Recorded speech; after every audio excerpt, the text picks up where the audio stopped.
This is my really easy, really simple 4-ingredient make-ahead lunch. This is for tomorrow. We've got 2 sausages, which have been just cut up into little cubes. We've got some tender stem broccoli. It's a little bit old, it's a little bit bendy, but it's absolutely fine. We've got some cheese. This is a Morbier Ash. This is a wonderful cheese. It's quite a soft cheese. It's got like a line of ash down the centre. It's slightly funky, but it's not like Stilton. It's really delicious. And finally, some pre-cooked pasta. This is some cold pasta that was left over from today's lunch. So we're going to start by getting our sausage into our hot pan. And while that's cooking, we can start preparing our broccoli. So with this, we want to take the stems and chop the stems down into small pieces, and then the florets can be left like slightly larger. So we'll get that all chopped down. So now we've got this chopped, we can get this into the pan. And now we need to cut up the cheese. But you don't need to see me cut the cheese up. You've probably seen cheese being cut up before. It's just into small little bits, nothing too fancy. It's gonna melt down into a sauce, which is gonna be fantastic.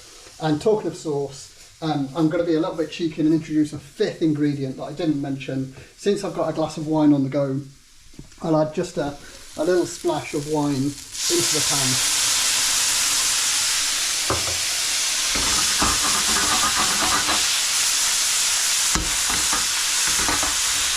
Just to add that extra level of flavour. And we can take our cheese, and that can all go into the pan and start to melt down. The rest of the cheese there.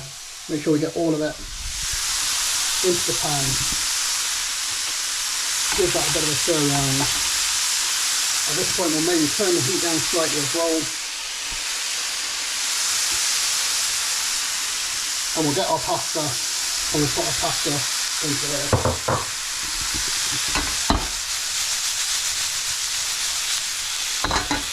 And then it's really just a case of waiting for it to melt down, for the pasta to heat up, warm through, and for everything to become one single dish, and we'll get it into our serving dish.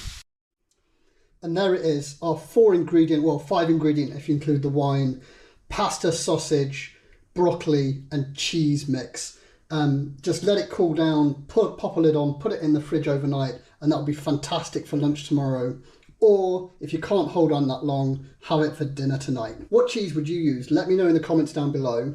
And of course, like, subscribe, do all that really good stuff. It does help with the algorithm.